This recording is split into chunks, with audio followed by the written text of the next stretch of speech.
नवाब मलिकांमुळे राष्ट्रवादी महायुतीच्या चर्चेतून दूर आहे का, अशा चर्चा सुरू झाल्यात। नवाब मलिकांच्या नियुक्तीला भाजपचा विरोध आहे। दुसऱ्या कोणावर जबाबदारी दिल्यास भाजपचा विरोध नसे, अशी माहिती मिळते।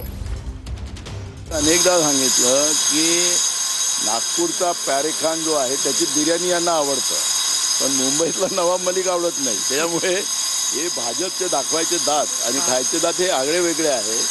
आणि मुसलमानाचा द्वेष हा फक्त हिंदुत्व आम्ही किती आमचं कडक आहे ते दाखवण्याचा एक प्रयत्न आहे, पण पॅरेखानची बिर्याणी यांना चालतं। तर शरद पवारांचा आज 85वा वाढदिवस आहे आणि त्यांना शुभेच्छा देण्यासाठी राज्याच्या कानाकोपऱ्यामधून कार्यकर्ते पदाधिकारी जे आहेत ते या ठिकाणी आलेत।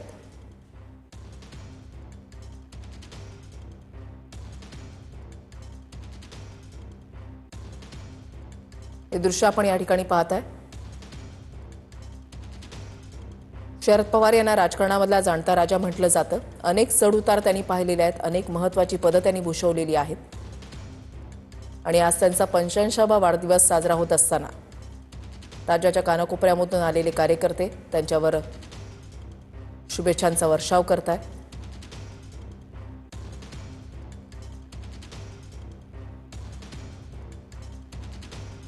हे दृश्य आपण या ठिकाणी पाहताय। वायवी चव्हाण सेंटरमध्ये शरद पवारांची उपस्थिती आणि त्या ठिकाणी कार्यकर्त्यांची देखील मोठ्या संख्येने उपस्थिती, त्यांचं औक्षण केलं जात आहे।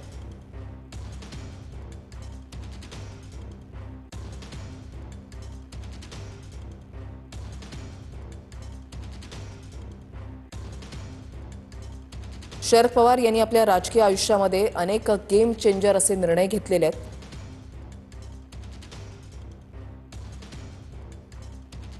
प्रदीर्घ असा अनुभव राजकारणामधले जाणता राजा असा उल्लेख शरद पवार यांचा केला जातो। 1978 मध्ये पुलोदचं सरकार स्थापन होऊन 38व्या वर्षी महाराष्ट्राचे सर्वात तरुण मुख्यमंत्री ते बनले।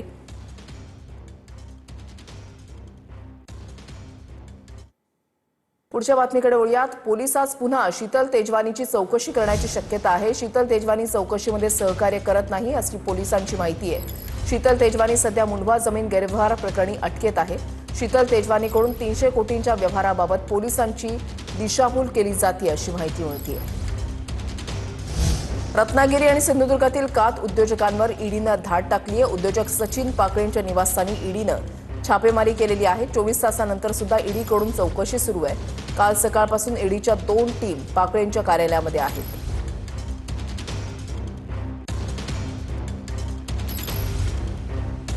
24 तासानंतर सुद्धा सचिन पाकळेंच्या निवासस्थानी ईडीकडून चौकशी जी आहे ती केली जाते। काल पहाटेपासून ही चौकशी सुरू आहे। काँग्रेसचे ज्येष्ठ नेते शिवराज पाटील चाकूरकर यांचं निधन झालंय। लातूरमध्ये राहत्या घरी त्यांनी अखेरचा श्वास घेतला। वयाच्या 90व्या वर्षी त्यांनी अखेरचा श्वास घेतलेला आहे।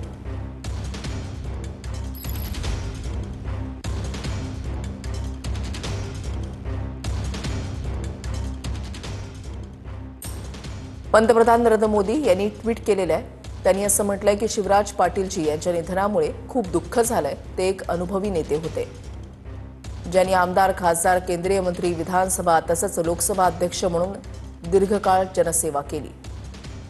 समाजाच्या कल्याणासाठी ते उत्कट होते। गेल्या वर्षांमध्ये त्यांच्याशी माझे अनेकदा संवाद झाले होते। त्यापैकी सर्वात अलीकडची भेट काही महिन्यांपूर्वी माझ्या निवासस्थानी झाली होती।